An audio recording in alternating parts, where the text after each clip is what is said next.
Assalamualaikum warahmatullahi wabarakatuh. Selamat siang pemirsa, kembali lagi di channel Televisi Solang dalam acara Sekilas Info.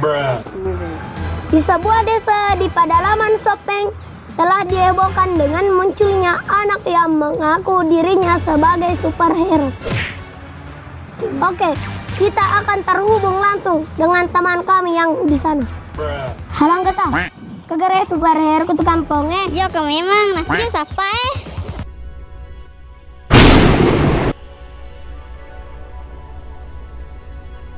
Kegere superhero ke kampungnya?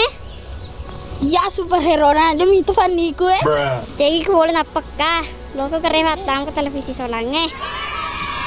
Boleh ka dua ngambok mah fufu silom fure. Jadi mere mau belang. Rai itu malah ke kue. Nyemu vero nemu letu Jakarta.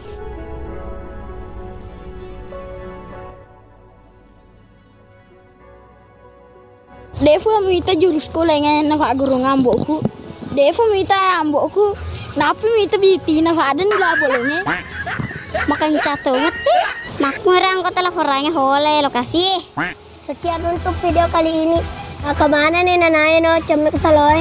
Jadi nemu di Cina Tony.